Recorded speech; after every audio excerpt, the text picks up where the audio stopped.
Eric, I overheard a student asking you a question this morning. She said, why did it take you so long to come to Thailand? Well, I have been here many times. Without anyone knowing? Well, in Google's case, we didn't come until there was a civilian government that we could work with on the various regulations, and indeed we have very good relations now with the government. That was what the delay was about. On the list of priorities at Google headquarters, where does Thailand stand? Well, this, in general, Southeast, the ASEAN region is our Yes. fastest growing region. And it looks to us like Thailand will grow very rapidly for us for a number of years. I think partly because Thailand is at a point where the adoption of the internet is going to accelerate because of the arrival of 3G, the development of smartphones, and so forth. The government is stable enough, Yes. right? Hopefully. Stable enough that there's good economic growth, and with that comes connectivity. It's interesting that the SIM card penetration here is 130%. So the country is already using phones. We now need to get everyone using the internet as well. Well, among the 10 ASEAN countries, where is Thailand? Well, if you look at the ones that are most advanced, Singapore is probably at the top, although that's a very small country. And Thailand is probably behind Malaysia and Singapore in connectivity, although obviously there are many benefits to Thailand in terms of its consumer sophistication. So with the connectivity, which I think is coming in the next year, Thailand should be able to become one of the very top very quickly. It's certainly ahead of, for example, Vietnam and Cambodia and Laos, simply because they are developmentally earlier, as is Indonesia. What does Singapore have that Thailand does not have? Well, let's start with 100 megabits of internet fiber to every apartment building. That would be a good start. By the way, America doesn't have that either. Another thing that Singapore has is it has a business-friendly environment where it's possible to create a business in one day. So the bureaucracy, the administration is very, very fast. You have not tested Thailand. How many days did it take you to do business? Well, in our case, we did it fairly quickly because we had good relations. I'm making a more general point that what Thailand needs is a vibrant software applications ecosystem. And in order to do that, you need great universities, which you have, talented technical people, which you have, but you need more software people, and you need more ability to do startups, and more at-risk capital. Why not Thailand? Well, indeed, I think those are regulatory issues that the government needs to focus on. Yeah, the best solution to Thailand's growth is to create more companies, more entrepreneurs, more wealthy founders, more wealth in the stock market, more capital coming in. And I think it's clear that you can do it. I was surprised at how much progress. My first visit to Thailand was 15 years ago. How much progress there has been over the last 15 years. It's a great story. And I was very pleasantly surprised to see how successful your automobile industry is, for example. Right? It's extraordinary. Toyota, Ford, and others. What does the government, the Thai government, have to do to leapfrog, for Thailand to leapfrog, to be upfront among ASEAN countries? Well, I would start with this mobile revolution. The country, and I apologize for being blunt, has been late with the provisioning of the 3G licenses. We met with the government. The government is working very hard to accelerate 4G licenses. This is crucial for the development. I think that the government understands this, that there are various political, regulatory issues. But I'd say that's the number one thing the government needs to do. The second thing to do is to take a look at education. and make sure that the education for engineers is encouraged, the kind of engineers that build software and so forth, those will be more and more important. There's no reason to believe that Thailand has any deficit here. There's plenty of smart technical people, and it's a good culture, good relationships with America, good relationships with its neighbors. Is language a problem? No, because everybody speaks English. Everybody? Well, that was a joke.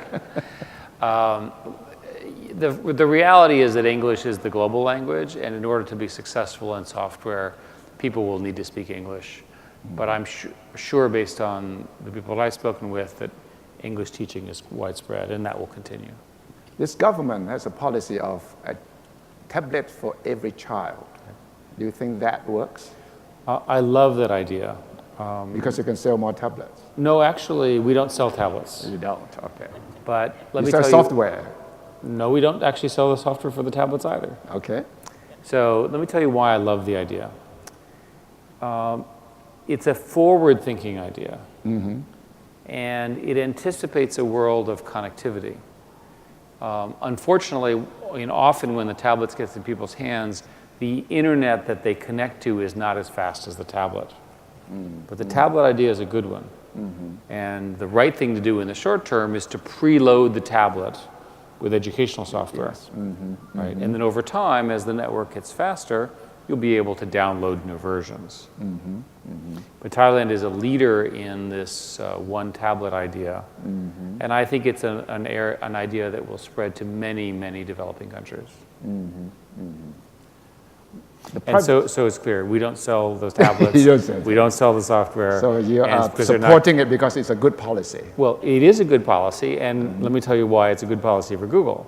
When those kids are adults, they're going to be Google users. Yes. So you are far-sighted. So we can wait for them to grow up, knowing that they'll be excellent customers. Great.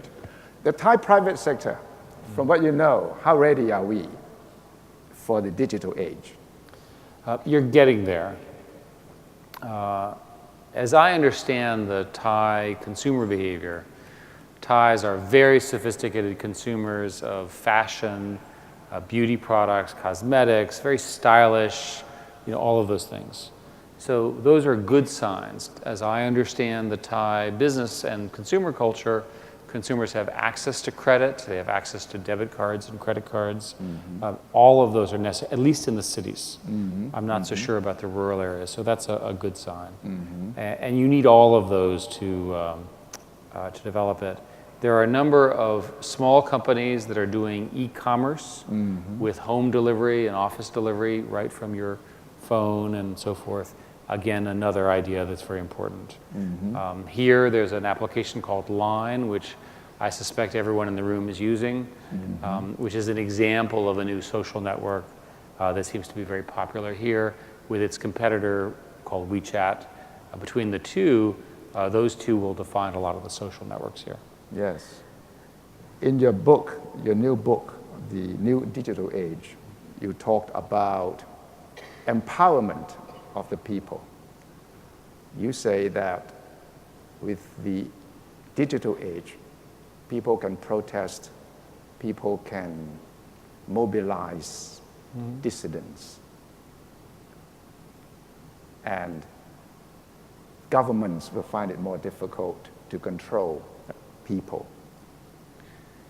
Can I just add that one of the ways you want to say this is what's new. And what's new is that the Thai citizen has tremendous power now with this phone. That's new. They didn't have that before. A lot of power. I'm not sure whether you are aware or not. We are now having a big protest, political protest in Thailand. I think that's normal. Normal, okay. What is interesting is, and it follows what your book says, that these protesters mobilize themselves through social media. Of course they do. Through mobile phone, through Facebook, of course. Twitter, Google+, and they now can gather together in huge numbers, much larger than before. Now, it's a pity that the Prime Minister did not come today. She was supposed to open this seminar, but she was caught in this political problem. What would be your advice to the Thai Prime Minister in handling this kind of social change that social media can now get people organized so quickly, so powerfully? If you were Prime Minister, how would you handle it? If the Prime Minister of Thailand asks you, Eric, how the hell do I handle this? Because they get together so quickly and word spreads so rapidly on Facebook, on Google+. Overnight, hundreds and thousands of people are there already. Well, the first thing I would say is, let's assume that there's another side to the story. Yes. Okay? Let's say there's the protesters and then the people who disagree with the protesters. And let's say the protesters are on one side and the government's on another. I would start by fighting the battle of ideas. And I would say that we disagree. Yes. But I'd have to explain why we disagree. I'd have to have really good facts. And I'd fight for the leadership position of ideas. And I'd say that if I were doing it and I were on the other side, I'd say, we disagree. They have a right to this view, but here's the other side. And I think that one of the characteristics of these devices is that not everyone's voice is right. Yes. There are people who don't tell the truth. There are people who have their own view. That's okay, right? But I'm a person who believes that if all of us have this debate, we will come to the right answer. So I think it starts, instead of fighting the use of mobile phones, embracing that with the power of an idea. And in a democracy, I think that's how it works. And this is a democracy. But she doesn't seem to understand that Well, she can use social media to fight back. Well, again, I have not spoken with the Prime Minister because she's busy dealing with the current demonstration. Yes. But what I would, if I were to have this conversation with her, I would say that the best strategy is to embrace the technology with facts and ideas and be persuasive, right? The old model of controlling people by limiting their movement and disempowering them in countries doesn't work. But you know that sometimes government cannot tell the truth. Why not? Don't you think the governments should tell truths? Well, they think the truth might hurt them. Well, again, we at Google and I personally believe that the best approach for governments is transparency. And transparency means telling the truth. And there's good and there's bad. And I think, again, in a democracy, transparency is the protection of the citizen. It's truth-telling and so forth. I have no opinion on the political debates within the country. Okay. I have no opinion whatsoever. But I do have an opinion that everyone should tell the truth. But in the social media, there are a lot of lies, falsehoods, half-truths. You think truth can win over in the social media battle? I do, because my experience is that, let's use an example. We have someone who's a vociferous liar, clever liar. And this person gets 3 or 4 or 5 or 6 people who are not too smart, who believes them, even though it's completely false. I've seen this many times. Maybe 7 or 8 or 9 people. And then somebody says, I'm going to check. And they discover that this person is a liar. And then they say, this person is a liar, these are the facts, these are the arguments, and so forth. In my experience, you have a first wave of a false claim. But very quickly now, very, very quickly, people look at that and they say, not true, and then other people believe them. I genuinely believe that the best answer for bad speech is more speech, right? Not limiting speech. And I'm certainly not, and Google is not in favor of filtering or limiting this kind of political debate. There are countries that do this. The most extreme is China. Yes. China just passed a law last week that if you have more than 500 people who are exposed to your idea, which is deemed dangerous to the society, Yes. you can be imprisoned. In China, every blogger has at least 500 people. Right? Yes. Literally in China, every single one, because there's so many Chinese. That has a very chilling effect, especially if the criteria are arbitrary. So I think the standard should be truth-telling. Yes. I think we want to encourage all speech. I think that it may be difficult initially to sort out the truth-tellers and the liars, but there are many, many, many highly educated, sophisticated people, part of this country, that want to know the truth. And I say I'm not an expert on Thailand at all, but I'm quite the expert in the United States. Yes. And I will tell you that in the United States, the media and partisan politics are the worst ever. This problem and that problem and so forth. But when you actually look at it, the vast majority of Americans look at one side, they look at another side, they listen, and they come to their own decision, usually the one that's the right one, usually based on fact.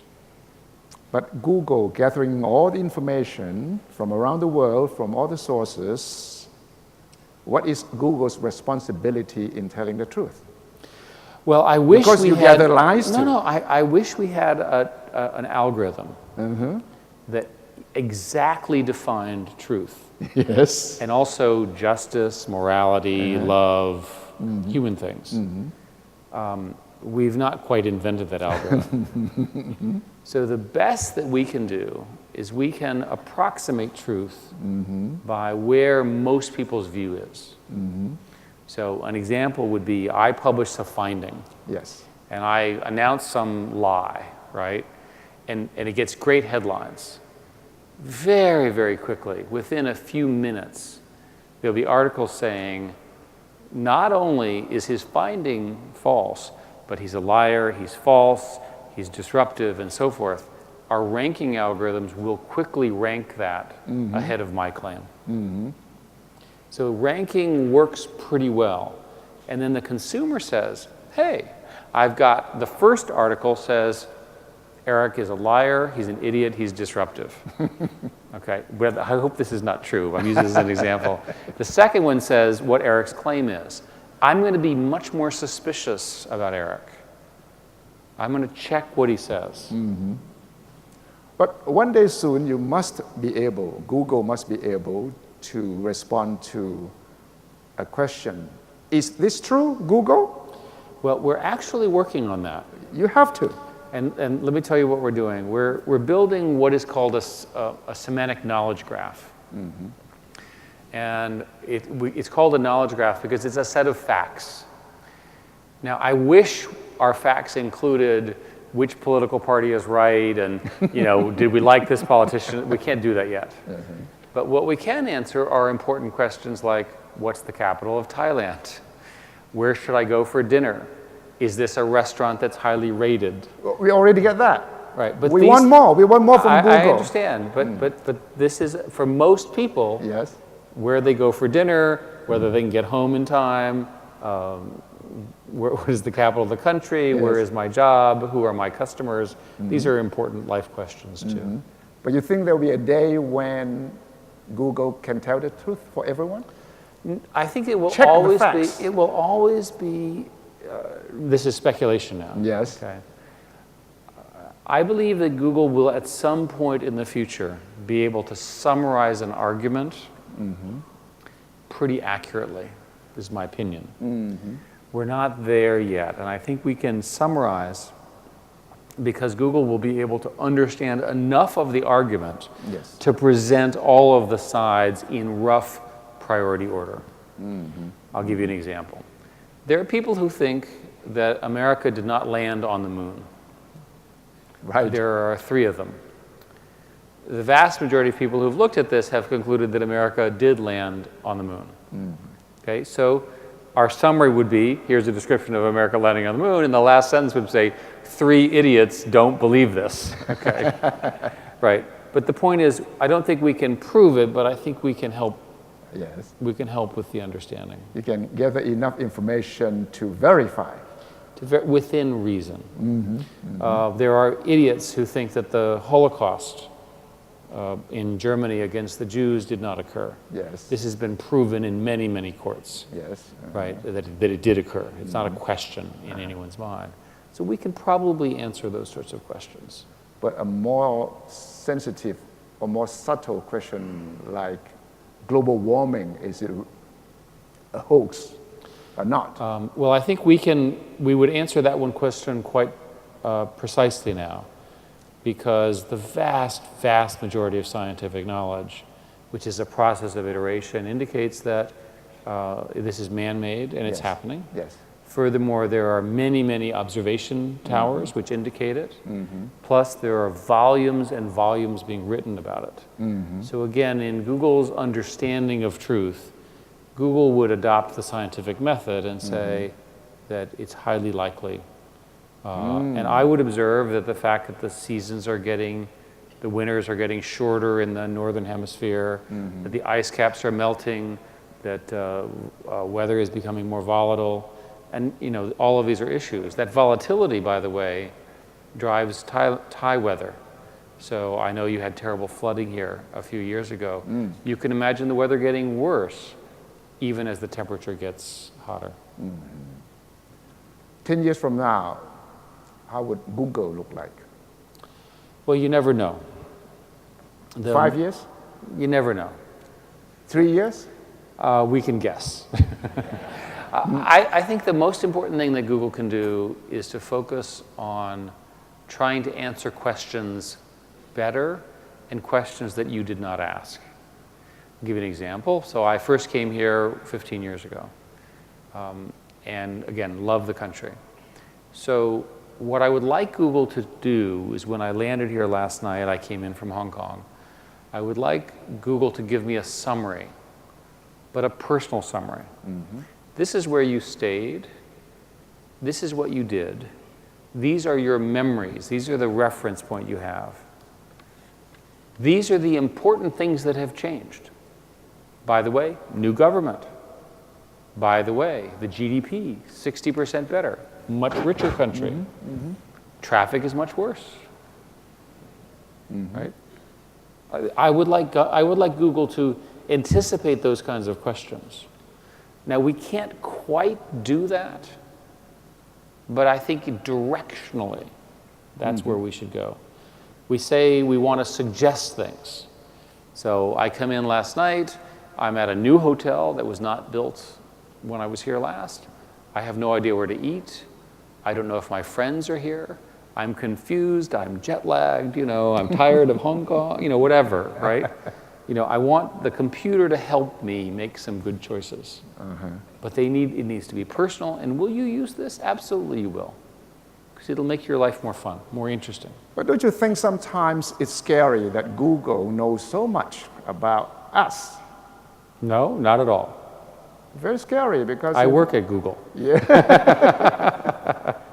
Yeah. Well, this morning before I came, I went into Twitter, Facebook, and Google Plus to ask my followers. I'm talking to Eric Schmidt this afternoon. Do you have any questions for him? I've got lots of questions.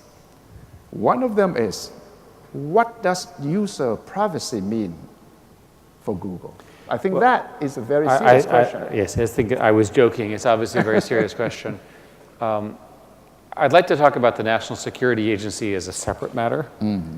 But the most important thing about Google is that you can control what Google knows about you.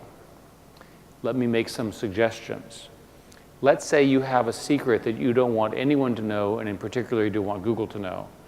If you use the Chrome browser, there's something called incognito mode, which allows you to browse without any information about you going to anyone, including Google. Google has a dashboard. It's called Google Dashboard, where you can actually see the information that Google has about you, and you can delete it, omit it, and things like this.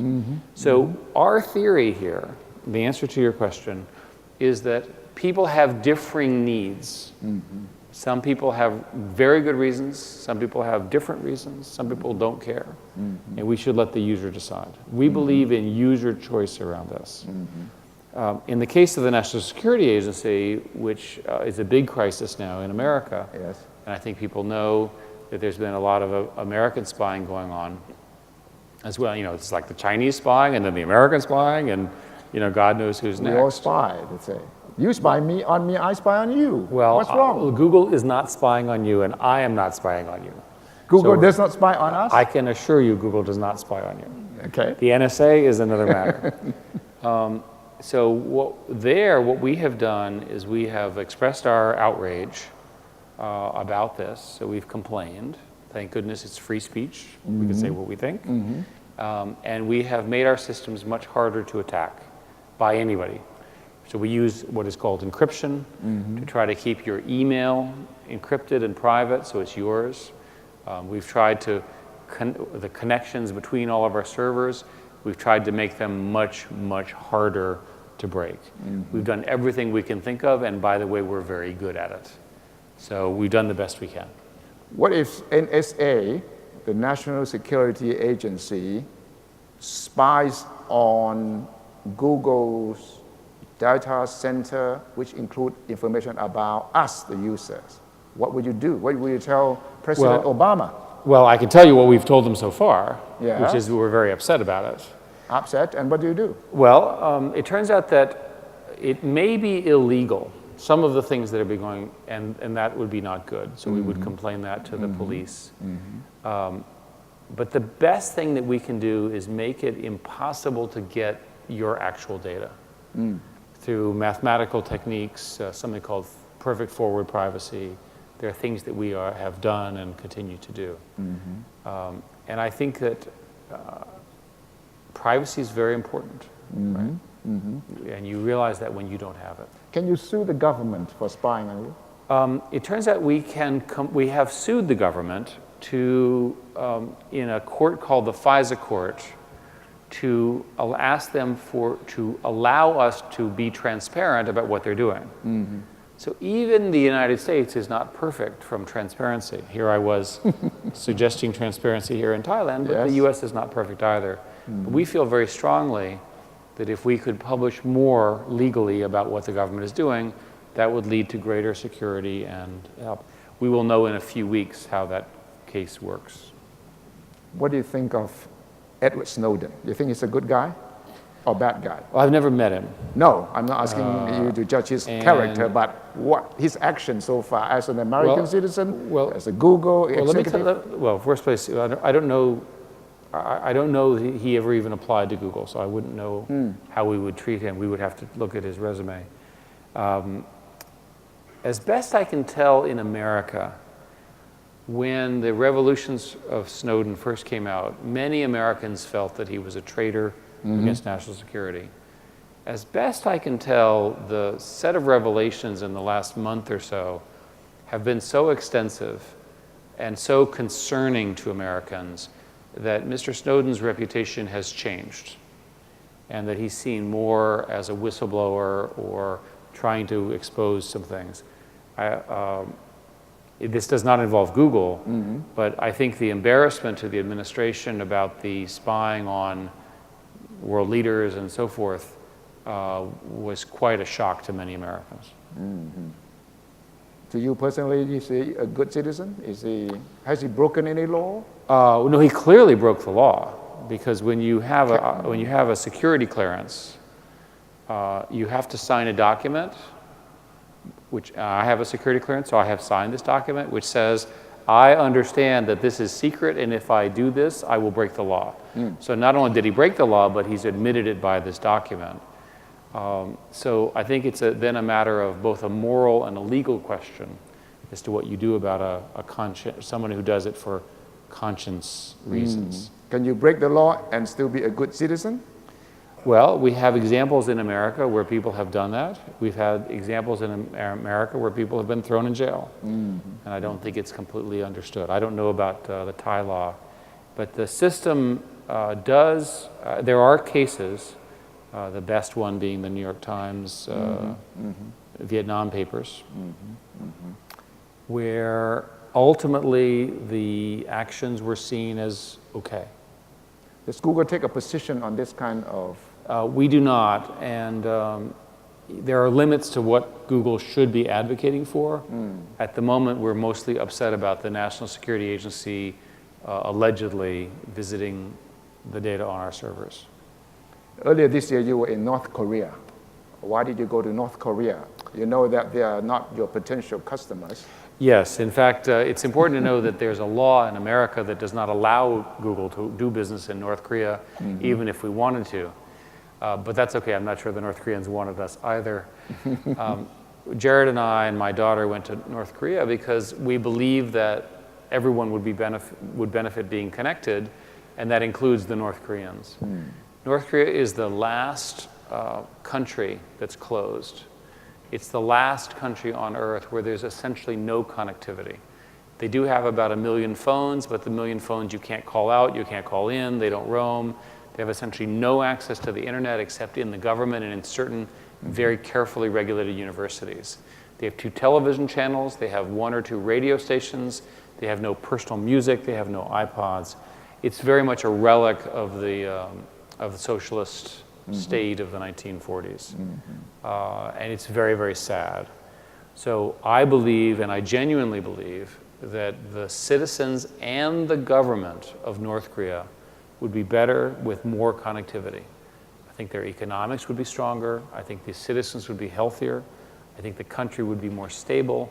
And most importantly, they would be better welcome in the rest of the world. And they look upon this as Western colonization? Well, the North Koreans listened very, very carefully. Did you meet the top guy? No, he refused to meet with us. He was willing to meet with the basketball player. Yes, Dennis. But he refused to meet with us. But nevertheless, the Koreans were very polite. They listened very carefully. They wrote everything down, and they said, "We're thinking about it." And they welcomed Google there? We don't know. Did they know that you were from Google? Of course. Oh, you did not Especially after the United States said that we shouldn't go. The State Department made a statement against that. That's it. And why did you go despite the government? You know, it's extraordinarily true that in America, you can, as long as you follow the law, you can do what you want. So and it's absolutely legal to go to there's North nothing Korea. wrong in going to North Korea. As long as, in an American law, it's legal for a U.S. citizen to visit North Korea on a humanitarian gesture. And we went as private citizens on a humanitarian trip. So you can donate money. You can donate money so long as it's for food or humanitarian activities. Not to upgrade their Wi-Fi, not No, to well, improve their... that would be iffy, but you have to be very careful. You cannot do business in North Korea if you're an American. China, you're not in China. Or you were yourself personally in China, but Google has moved out to Hong Kong. But you went to China. Yeah, no, I've been to China many times, and You're still talking to them? yes, we talk to them all the time. They're very nice people, right? Very tough, very nice people. But what is your relationship in terms of business? I think it's, well, there's a couple comments to say about China. I think we've been available in China for almost a decade. We opened up operations and a localized site 7 years ago. And because of the way their censorship law works, we had to do the censorship. We did that for about 5 years.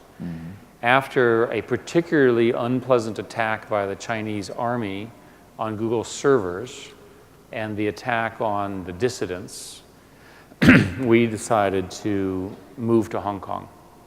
The effect of this was that our servers are in Hong Kong and the censorship is done by the Chinese government.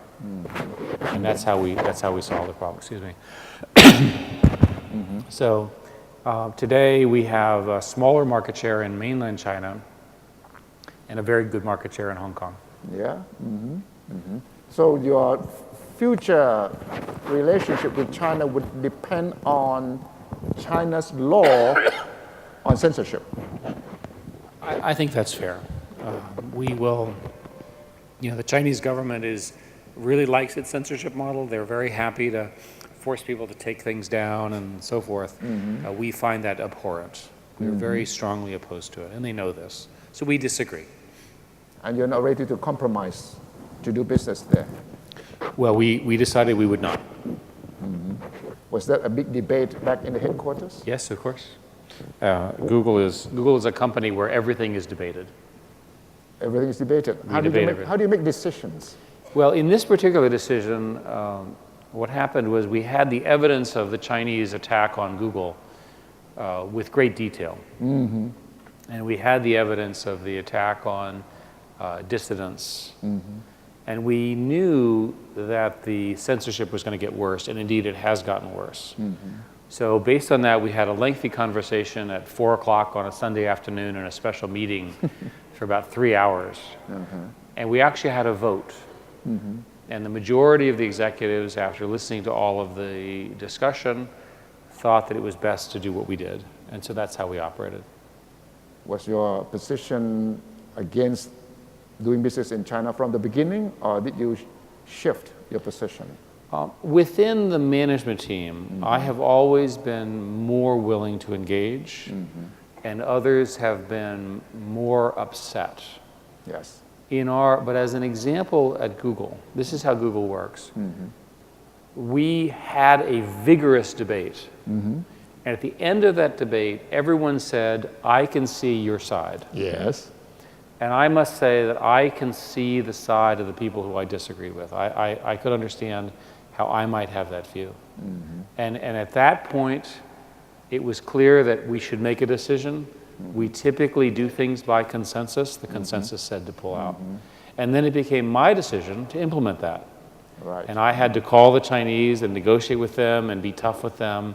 Mm-hmm. And I did that along with my colleagues. Mm-hmm. And it was important, once you make the decision, to move quickly. In your structure at Google, do you have one boss or two bosses? You have Larry, Page, you have Sergey, Brain. I'd say the company work with them? Well, first place, we're very good friends. Larry and Sergey founded the company, and we have different roles. Mm. So today, I'd be fair to say that Larry runs the company. He's the CEO. He is the CEO, and that's what the CEO does. But you were the CEO before. I was. And then he kicked you out from CEO position. Absolutely, because I did such a bad job. No, we're best friends. What happened? What happened? Why did you get out of that job? I think 10 years as CEO is plenty. Yes. Mm-hmm. And I would tell you that being executive chairman is a lot of fun.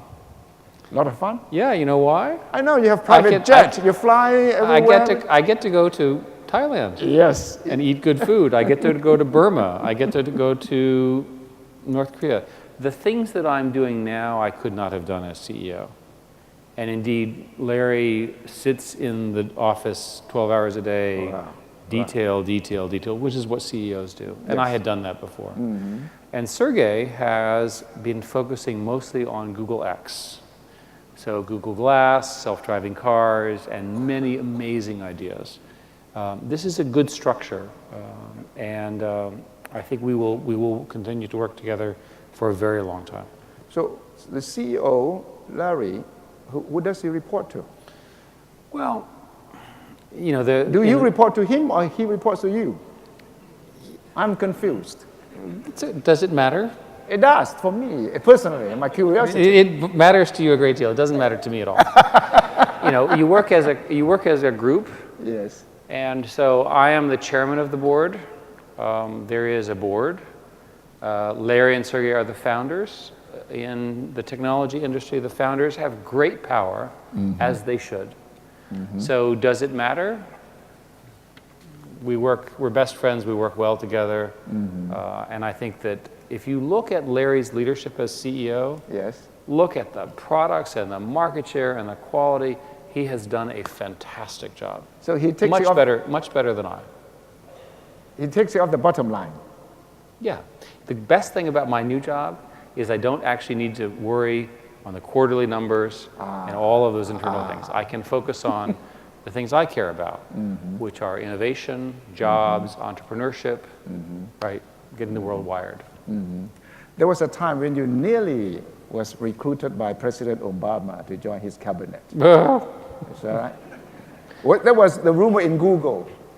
I Googled and I found this rumor about Mr. Eric Schmidt talking to President Obama, who was trying to convince him to be his Commerce Secretary? I am very good friends with the President of the United States. I worked on his campaign and Yes. I supported him. Yes. I worked on his 2012 campaign, and I think he's a good president, although one does not agree with everything the president does.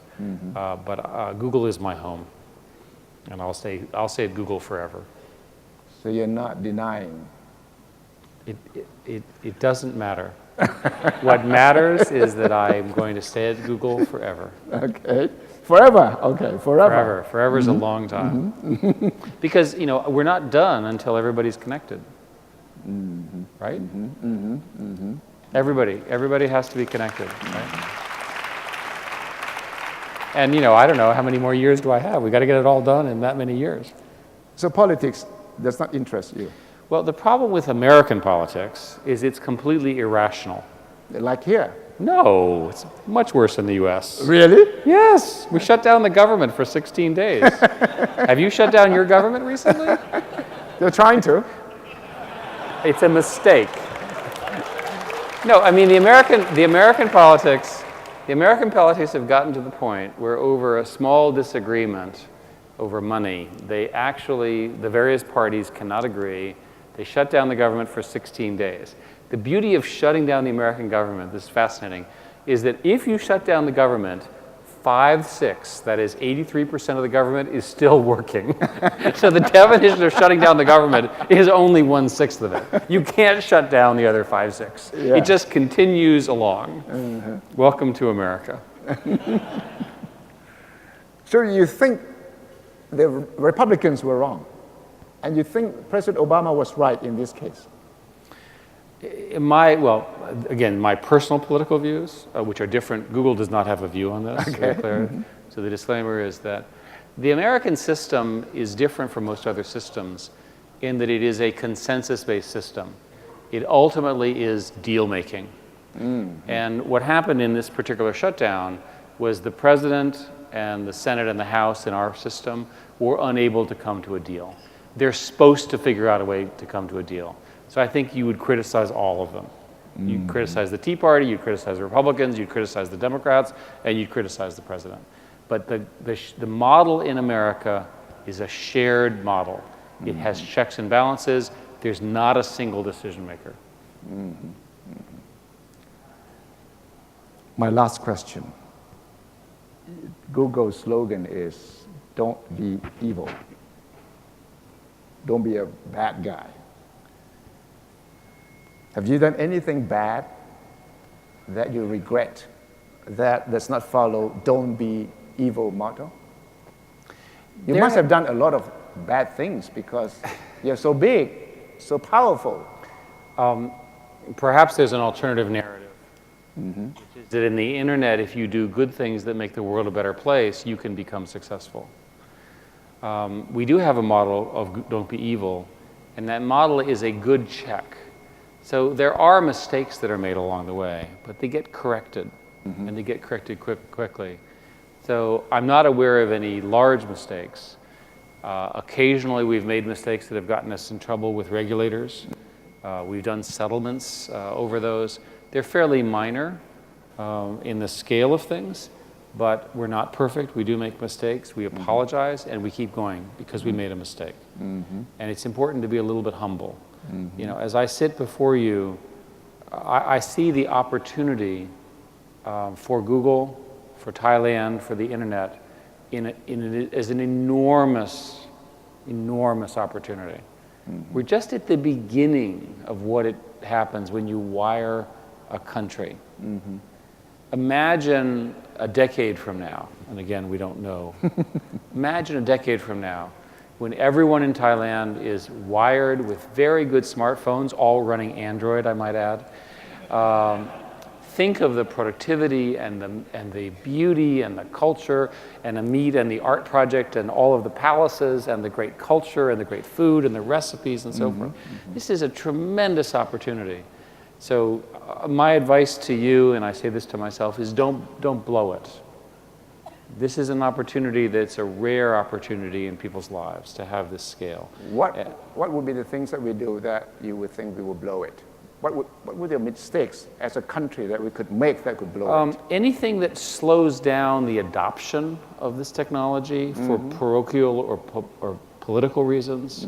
Often you have people who decide that they want to slow something down for local reasons, but that hurts the country.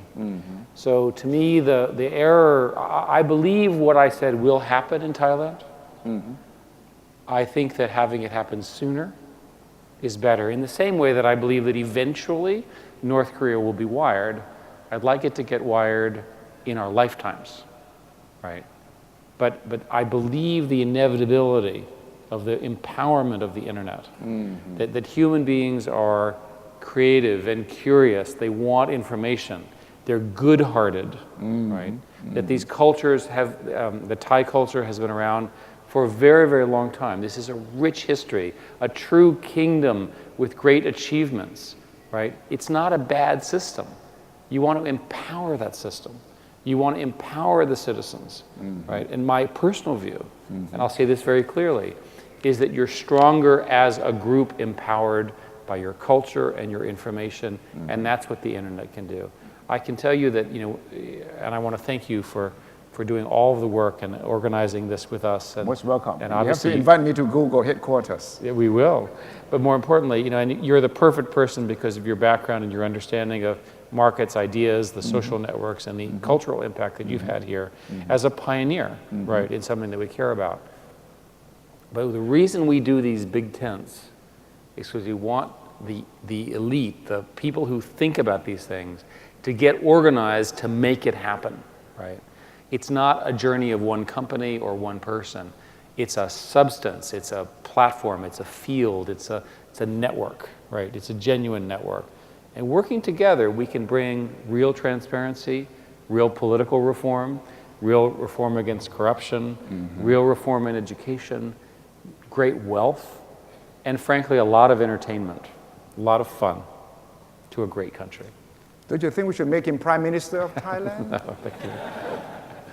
Thank you very much. Well, I can tell you that I have observed very closely Eric since he walked up to the stage.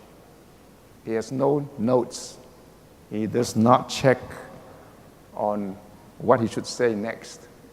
Everything he says, especially about Thailand, I think is from his heart.